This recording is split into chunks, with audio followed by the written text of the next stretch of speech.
I never thought I'd be the one staring at my own reflection in a completely blacked out phone screen, heart pounding like I'd just been caught stealing, while my parents' voices echoed from downstairs like some kind of verdict being handed down in a courtroom I never asked to be in.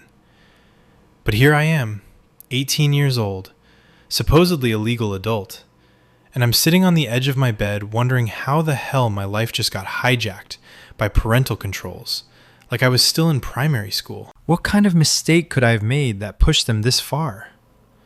And as the minutes tick by, and my devices stay locked down tighter than a prison cell, I can't shake the sinking feeling that this isn't just a punishment.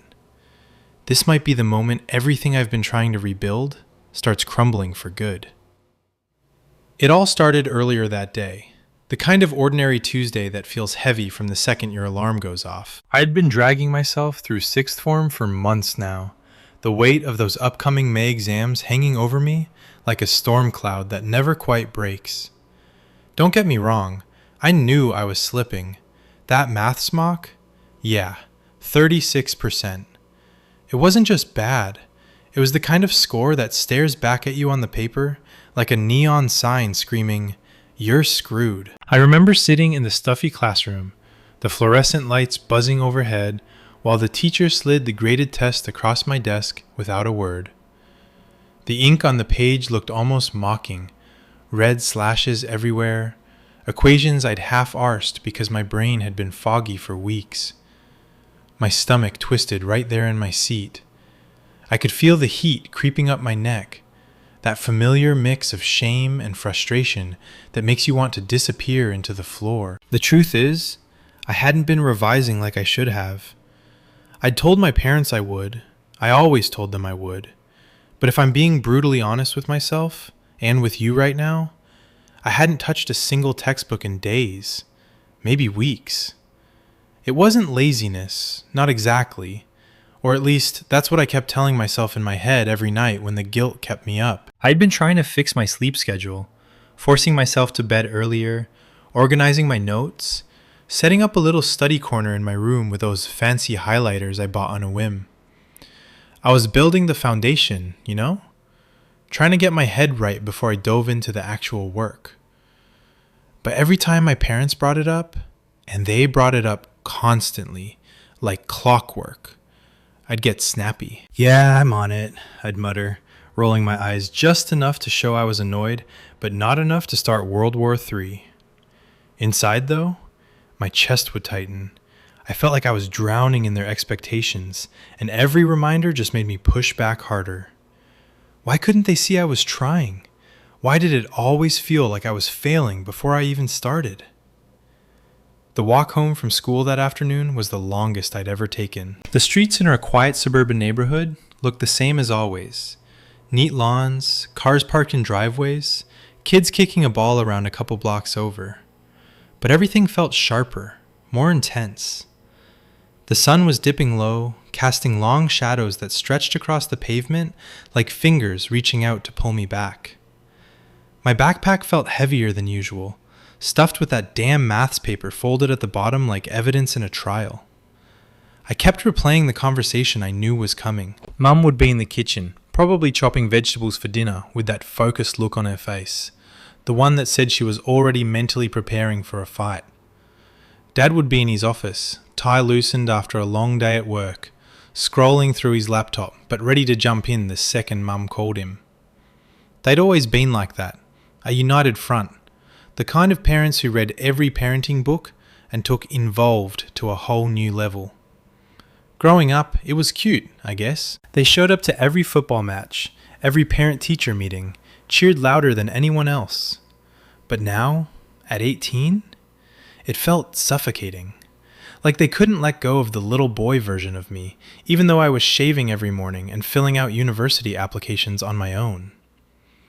I pushed open the front door, the familiar creak of the hinges sounding louder than usual in the quiet house. The smell of garlic and onions hit me first. Mum was making her famous stir-fry, the one she always cooked when she wanted to pretend everything was normal. "Hey, sweetie," she called from the kitchen, her voice bright but with that undercurrent of tension I'd come to recognize. "How was your day? Any tests back?" I froze in the hallway, backpack still slung over one shoulder, my sneakers squeaking on the tile. My mouth went dry. I could have lied. I should have lied. Maybe bought myself a day or two. But the words just tumbled out before I could stop them. Maths mock came back. 36%. Silence. Then the clatter of a knife hitting the counter. Mum appeared in the doorway, wiping her hands on a dish towel, her eyes wide with that mix of disappointment and panic I hated seeing directed at me. 36? Are you serious right now? Her voice wasn't yelling yet, but it was climbing, that sharp edge that always made my stomach drop. Dad's chair scraped back from his office, and seconds later, he was there too, glasses perched on the end of his nose, looking every bit the disappointed authority figure. We've been telling you for weeks, son. Weeks. This isn't a game. Those exams in May, they're your future. I tried to explain. God, I tried. I stood there in the middle of the living room, the afternoon light filtering through the curtains and making everything feel too exposed, too raw. I know, okay? I'm fixing it. I've been sorting my sleep, getting my notes together.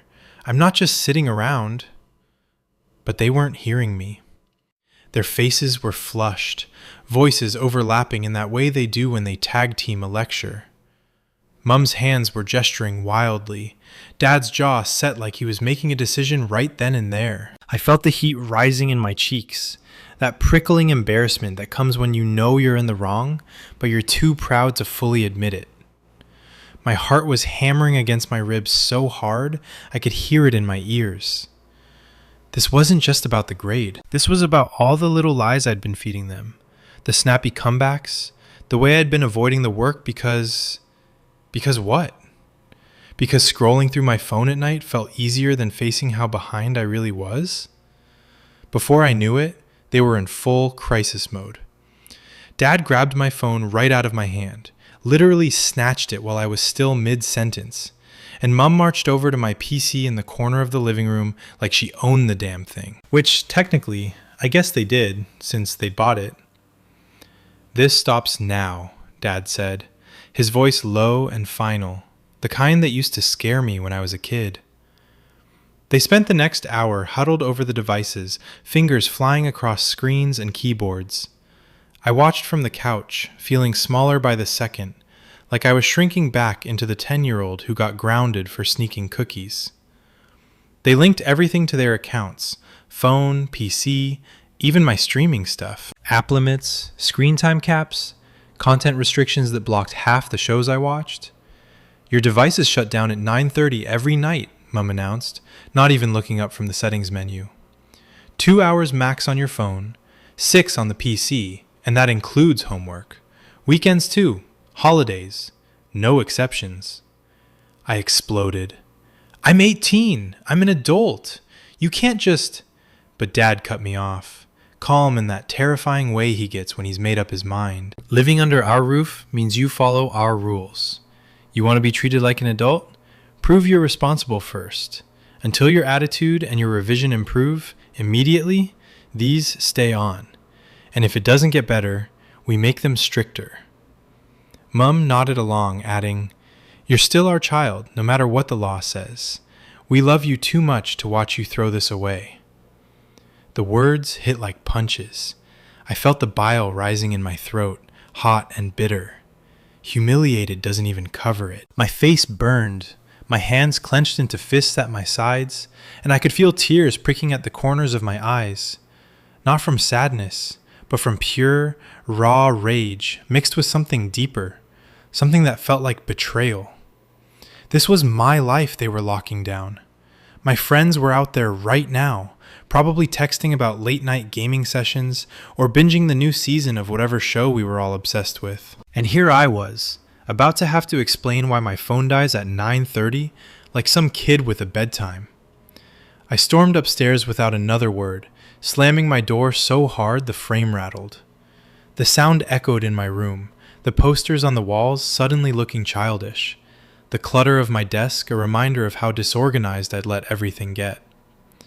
Now I'm up here, refusing to go down for dinner even though my stomach is growling. The house feels different, quieter, heavier, like the air itself is judging me. I keep picking up my phone out of habit, only to see that stupid lock screen staring back, the timer already counting down my 2 hours. My chest aches with it, this deep, twisting embarrassment that makes me want to curl up and hide from the world. How am I supposed to tell my mates? Yeah, guys, sorry I can't hop on tonight. My parents decided I'm too immature for technology. They'll laugh. Or worse, they'll pity me. And uni? That's months away. But if this lasts...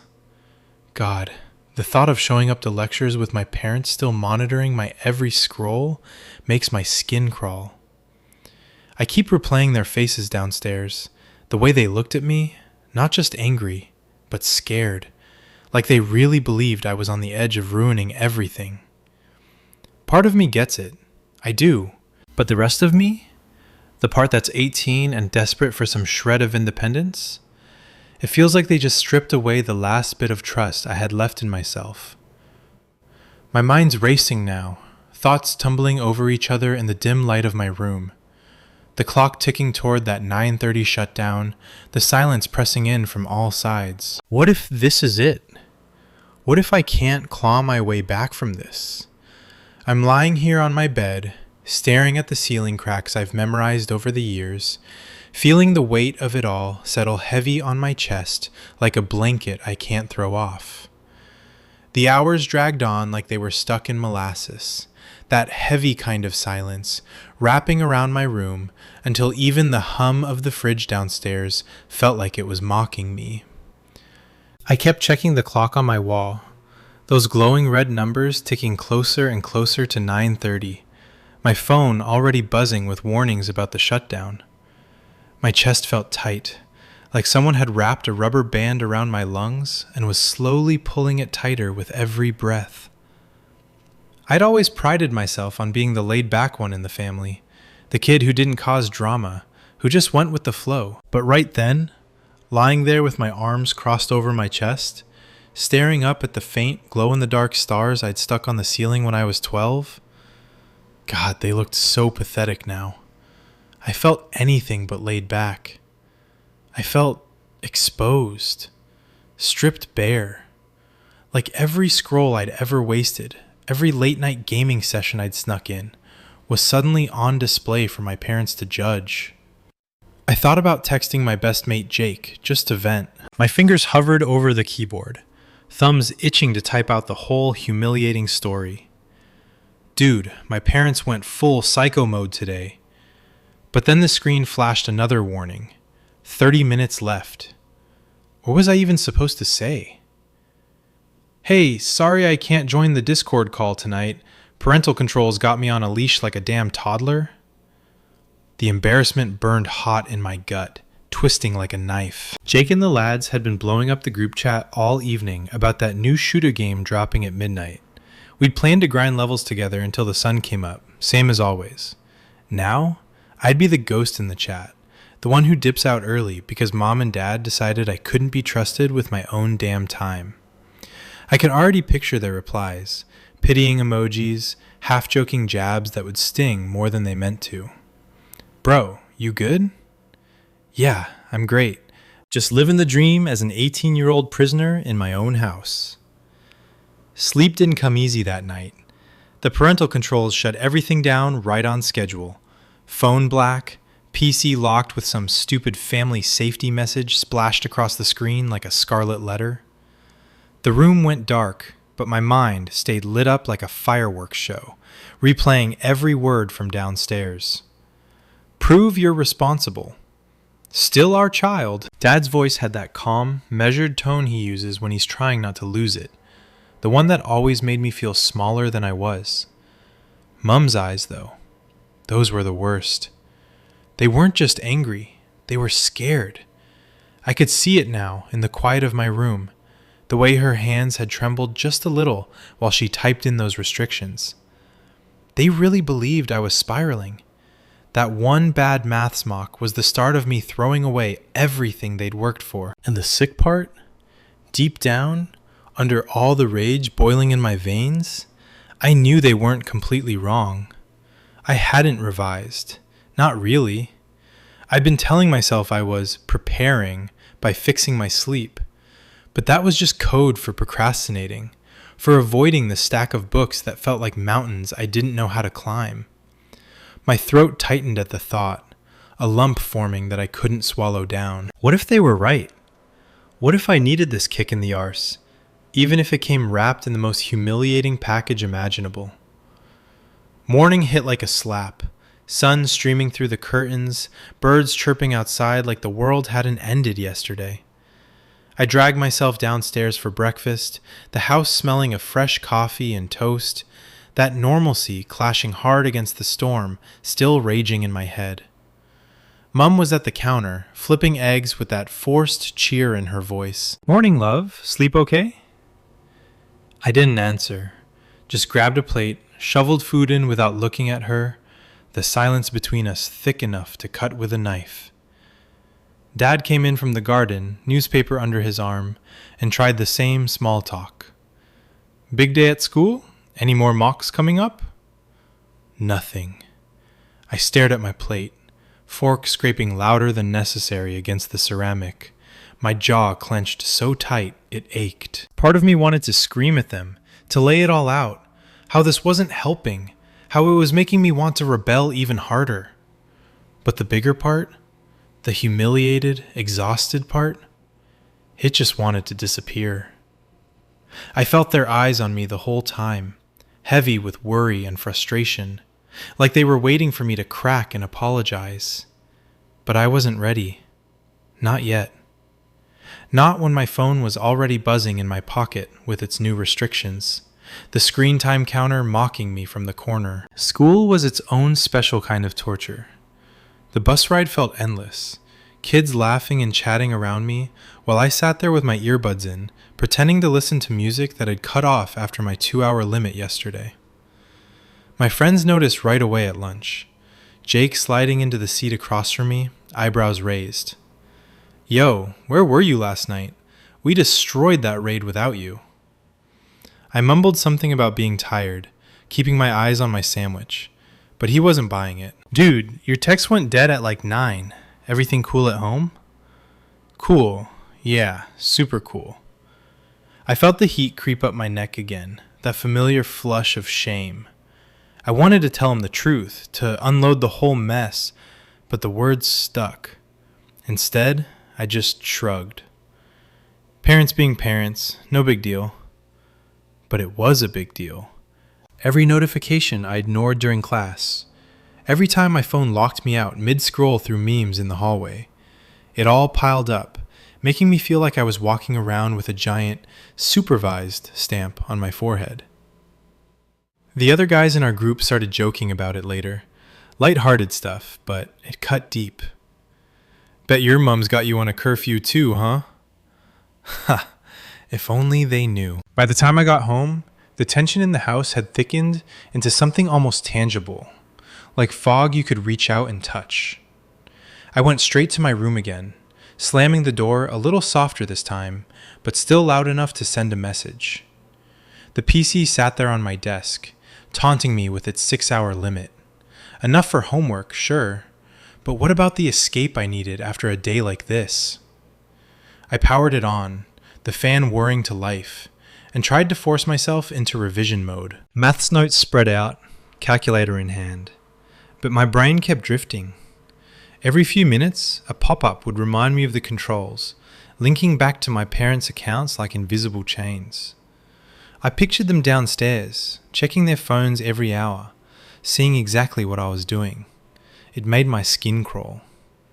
I slammed my textbook shut after 20 minutes, pacing the room instead, fists balled at my sides. This wasn't motivation. This was control, pure and simple. I was 18 for Christ's sake, old enough to vote, to drive, to sign my own damn papers. But here, under this roof they kept reminding me was theirs, I was back to square one. A kid. Their kid. Dinner that night was the breaking point, or at least it felt like it in the moment. I sat at the table, pushing food around my plate, the clink of silverware the only sound breaking the quiet. Mum tried again, softer this time. We're doing this because we care. You know that, right? Your future... I cut her off without thinking, voice low and edged with everything I'd bottled up. Care? This isn't care. This is treating me like I'm 10. I'm trying, okay? But how am I supposed to focus when you've got me on a digital leash? Dad set his fork down, eyes locking on mine across the table. That steady gaze that always made me feel seen in the worst way. Attitude like that is exactly why we had to step in. You say you're trying, but actions speak louder, son. We'll lift these when you show us we can trust you again. Trust. The word landed like a weight on my chest, squeezing until I could barely breathe. I wanted to tell them about the nights I'd stayed up reorganizing my folders, the alarms I'd set for study sessions that I'd actually followed a couple times, but the words wouldn't come.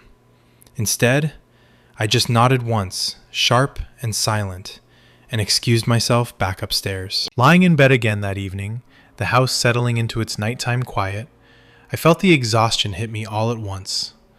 Not just physical, but this bone-deep weariness that came from fighting a battle I wasn't sure I could win. My mind wandered to the future. Uni starting in September, maybe moving out one day, though they'd made it clear they wanted me close. Would this shadow follow me there too? The thought made my stomach churn, a mix of dread and that stubborn spark of defiance flickering underneath. I knew I had to step up. I knew the 36% was a wake-up call I couldn't ignore forever. But right now, in this moment, with the controls ticking away my freedom hour by hour, all I could feel was the sting of humiliation and the ache of wondering if I'd ever get to prove I was more than the screw-up they saw me as. The ceiling cracks stared back at me, same as last night. But somehow they looked different now, deeper, like they were holding cracks in my own life that I had no idea how to patch. The days blurred into this endless loop of quiet resentment and forced routine, each morning starting the same way, me dragging myself out of bed to the sound of my phone's alarm cutting off sharply at the 2-hour mark from the night before. Like even my wake-up call was being rationed by invisible hands. The ceiling cracks above me had become my unwelcome companions during those sleepless stretches, staring down as I replayed every clipped conversation, every locked screen, every time my parents' eyes lingered on me a second too long over breakfast. I'd lie there longer than I should, feeling the familiar ache settle deeper into my chest. That mix of anger and something softer, more confusing, that whispered, maybe they weren't the villains here. But then I'd pick up my phone, 30 minutes already deducted from the day's allowance just for checking notifications, and the rage would flare hot again.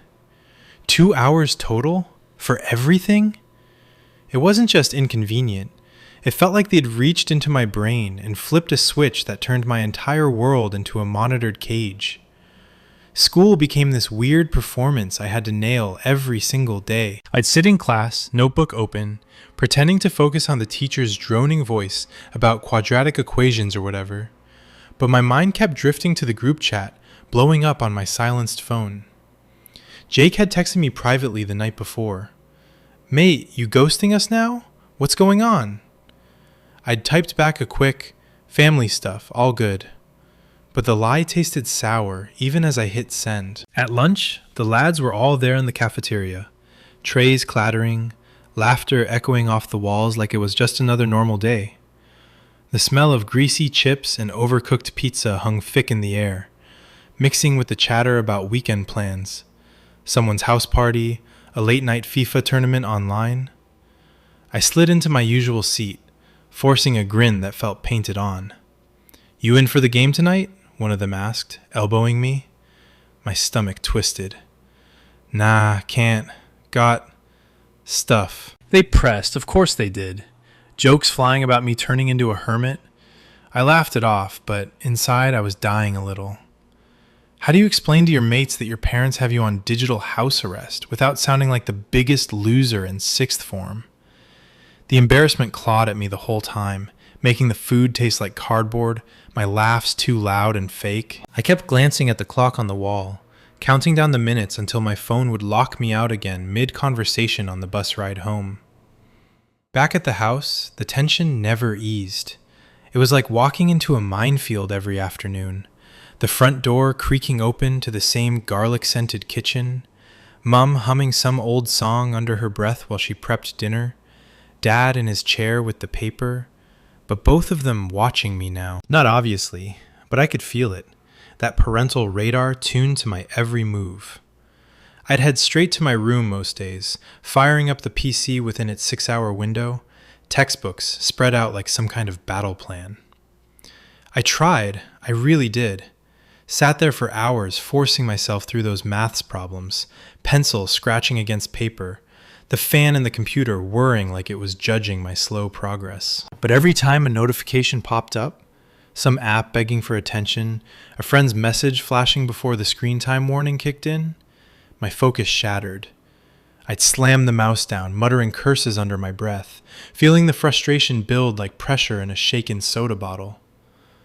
This is supposed to help me revise? I'd think, heart pounding. How am I supposed to concentrate when every click feels like I'm being spied on? The room would close in then, posters on the walls blurring, the afternoon light slanting through the blinds and casting bars across my desk like I was in some low-budget prison movie.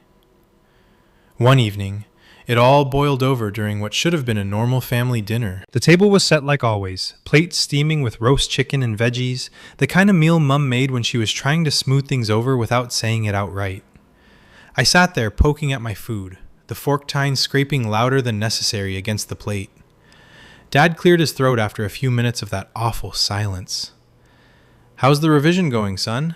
We saw you were on the PC earlier. Good to see you putting in the time." His voice was careful, almost hopeful, but it lit a fuse in me I couldn't put out. I looked up, eyes burning. "You saw? Of course you saw. That's the whole point, isn't it? You're in my business every second, tracking me like I'm some criminal." Mum's hand paused mid-reach for the water jug, her face tightening in that way that always made me feel guilty even when I knew I was right. "We're not spying, love. We're helping. You said you were trying, and we want to support." "Support?" I cut in, voice rising sharper than I meant it to. "This isn't support. This is control. I'm 18. I vote in elections. I could drive across the country if I wanted, but I can't even watch a bloody Netflix show past 9:30 without your permission? It's humiliating. My friends think I'm dodging them, and I can't even tell them the truth because it makes me sound like a kid who can't handle his own life." The words hung there, heavy in the dining room air, the clock on the wall ticking like a heartbeat. Dad's jaw worked, but he didn't yell back. Instead, he set his knife down slowly, eyes meeting mine with this raw honesty that caught me off guard. "You think we enjoy this? Watching you pull away, seeing that grade come in like a slap? We're scared, all right? Scared you're going to wake up one day and realize you threw it all away because we didn't step up when it mattered." Mum's eyes glistened a little, and she reached across the table, like she wanted to touch my hand, but stopped herself. "You're our boy. Living here, under our roof, it doesn't stop just because the law says you're grown. We love you enough to be the bad guys if it means you get your future back." Their words hit different that night. Not softer, exactly, but deeper. I felt the fight drain out of me a bit, replaced by this heavy knot in my gut, shame mixing with the anger, making it harder to breathe. I pushed my chair back without finishing my plate, mumbling something about homework, and retreated upstairs again. But this time, the slam of the door didn't feel as satisfying. It just echoed hollow. Lying there later, phone already dark and useless on my nightstand, I stared at those ceiling cracks once more, but they didn't look as deep anymore. My mind kept circling back to their faces at the table, the fear in Mum's voice, the steadiness in Dad's. I'd been so wrapped up in how this made me feel small, like a child again, that I hadn't let myself sit with the truth of my own part in it. The 36% wasn't just a number. It was months of half-efforts, of telling myself tomorrow, while the exams loomed closer. The controls sucked. God, they sucked. But for the first time, in the quiet of my room, with the house settling around me, I wondered if fighting them was just another way of avoiding what I really needed to face. My chest felt tighter than ever, not from rage this time, but from the weight of maybe, just maybe, growing up a little in the middle of all this mess. Still, the embarrassment lingered like a bad taste. The thought of uni in September, feeling both like freedom and like this shadow might follow me there too.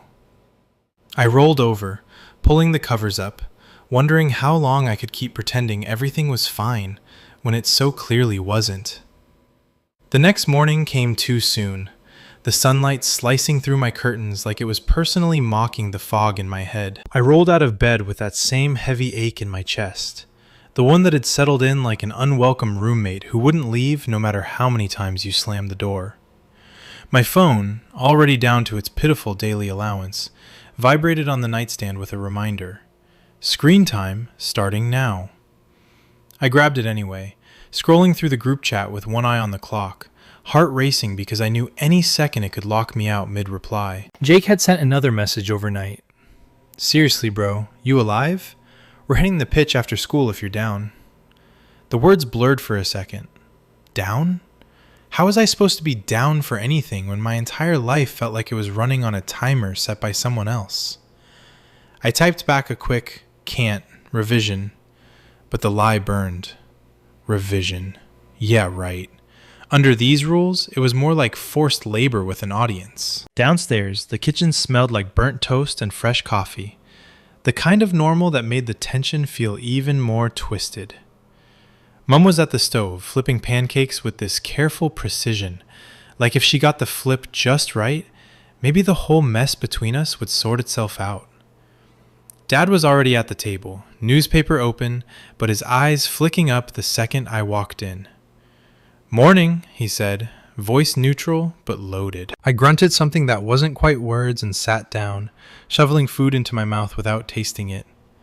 The clink of forks against plates filled the space where conversation should have been. I could feel them both watching me again, that parental sixth sense picking up on every tight muscle in my shoulders, every avoided glance.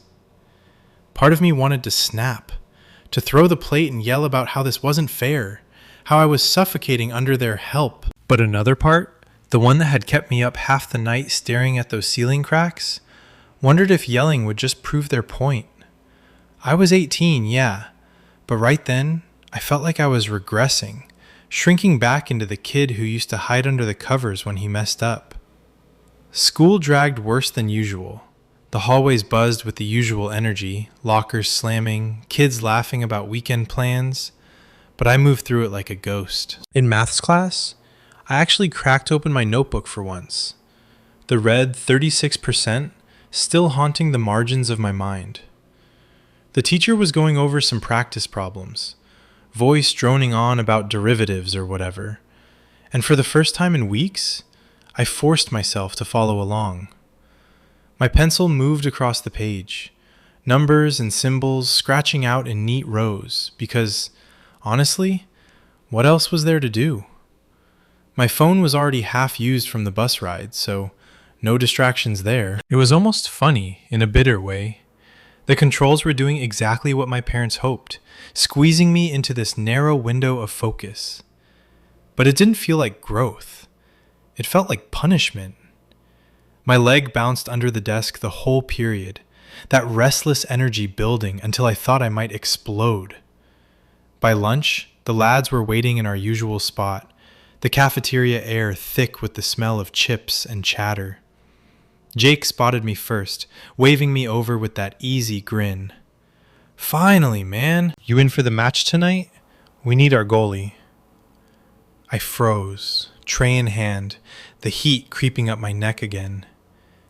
Can't, I muttered, sliding into the seat anyway.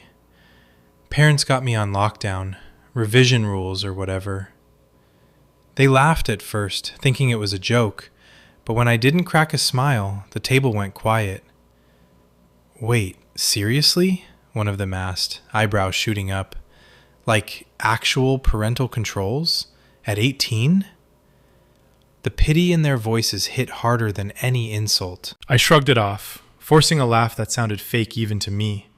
But inside, my stomach was churning like I'd swallowed glass. Yeah, well, bad maths mock. They're making a point.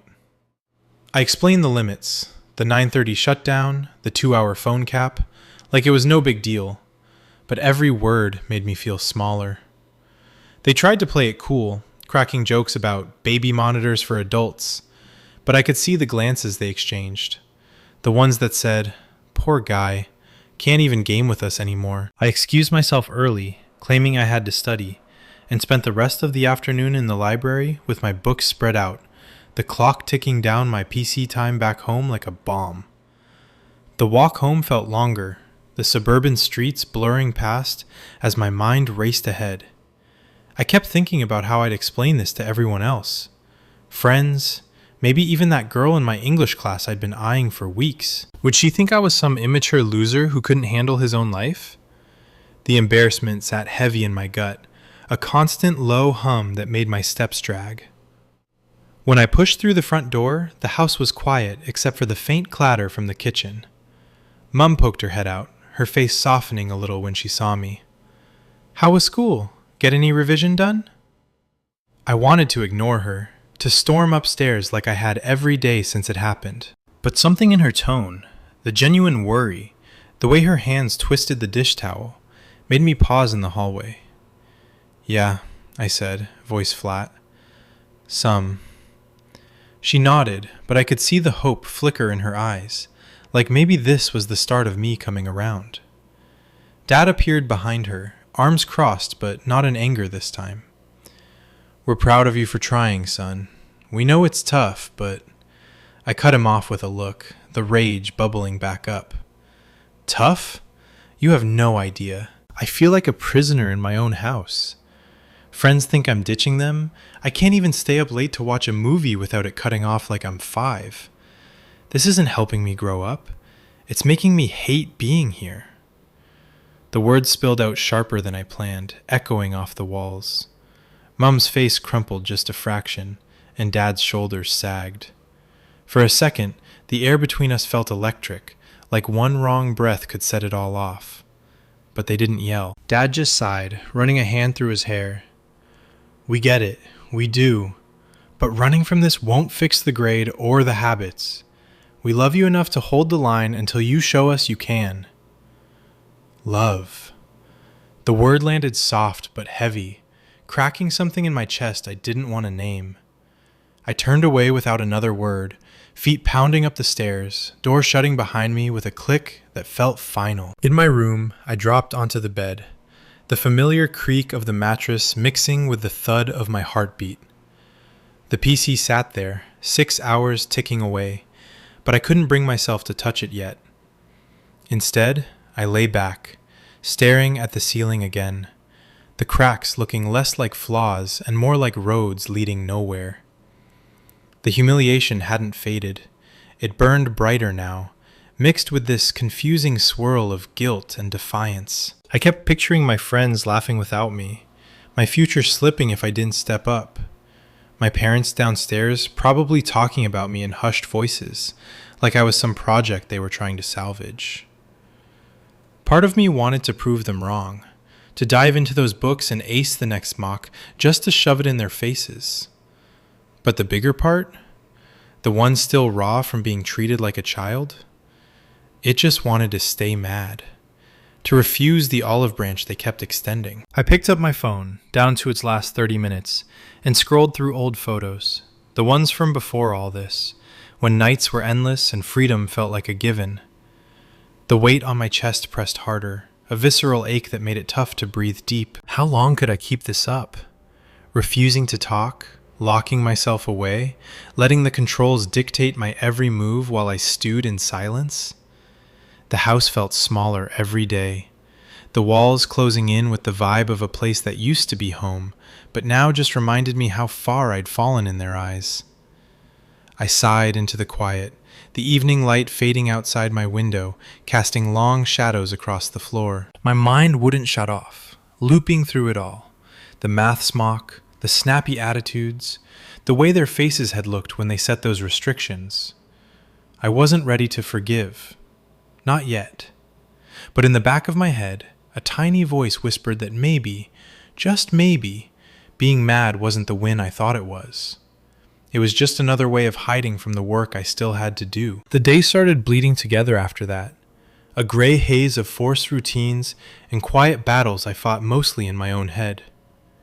A full week had passed since the controls slammed down like a cage door, and by then, the humiliation had settled into something almost normal, like a dull bruise you press just to remember it's there. Mornings were the worst, waking up to that stupid screen time notification, blinking on my phone like a warden checking roll call. I'd stare at it for a second, jaw tight, feeling the old rage flicker, but then I'd force myself downstairs anyway. Mom and Dad were trying their version of normal now, asking about school without the lectures, sliding plates of food across the table like peace offerings. I'd eat in silence mostly, the scrape of my fork the only answer I gave them. Inside, though, my thoughts were a storm. Part of me wanted to scream that this wasn't fixing anything, that treating me like a kid at 18 was just pushing me further away. But another part, the one I hated admitting existed, was noticing how the limits were doing something weird to my focus. I'd sit at my desk in the afternoons, the PC humming under its 6-hour leash, textbooks open like enemies I had no choice but to face. At first, it was pure spite. I'd dive into those maths problems just to prove to myself I could, pencil flying across the page while the clock in the corner of the screen ticked down my allowance. No endless scrolling, no quick checks on TikTok or whatever, just me and the equations. The room quiet except for the scratch of lead and my own frustrated sighs when I got something wrong. The light from the window would shift across my desk, turning the papers golden, then dim, and I'd feel this strange tightness in my chest. Not the angry kind anymore, but something closer to determination. It pissed me off how effective it was. My next mock was coming up fast, and for the first time in months, I was actually putting in the hours. Not because I suddenly loved revision, but because there was nothing else the controls would let me do. The embarrassment of it all still burned hot every time my phone buzzed with a limit warning. But I caught myself thinking, just once or twice, that maybe they'd been right about the spiral. Not out loud, obviously. I wasn't ready to hand them that win. School was where the real sting hit hardest now. The lads had stopped asking as much, but the gap was there, wide and awkward. Jake cornered me by the lockers one afternoon, the hallway echoing with slammed doors and shouts, the smell of sweat and cheap body spray thick in the air. "Mate, we're doing a big one this Friday. LAN party at my place, all night. You in? Need our star player." His grin was hopeful, but I saw the way his eyes flicked to my phone when it dinged with another reminder. I swallowed hard, the heat rushing to my face again. "Can't. Curfew's at 9:30 now. Parents' rules." The words tasted like ash. He tried to play it off, punching my shoulder lightly, but I caught the pity flash across his face before he masked it. "Sucks, man. Text if you bust out or something."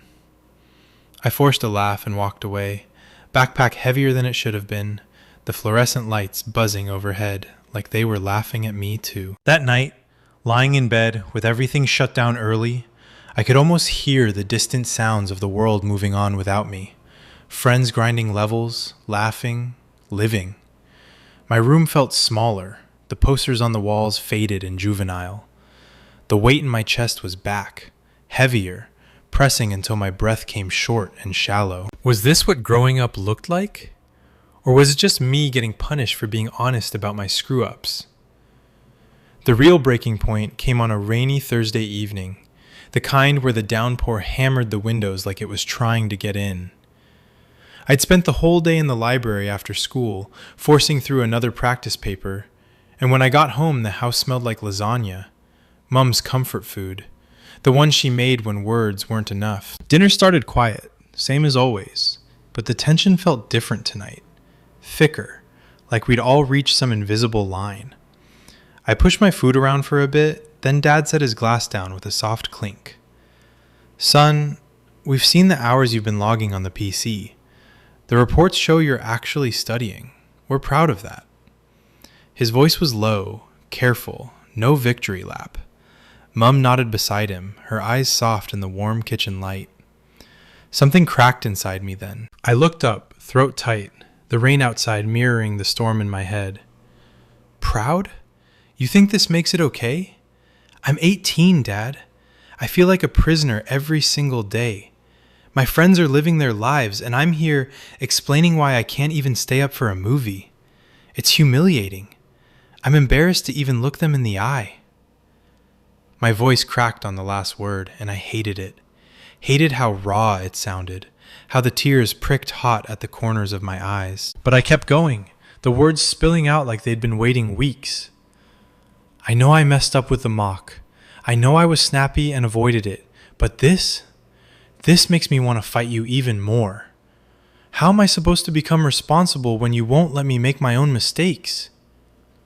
The silence after was deafening, just the rain and our breathing. Mum reached across the table this time, her hand covering mine, warm and steady. We're scared too, love.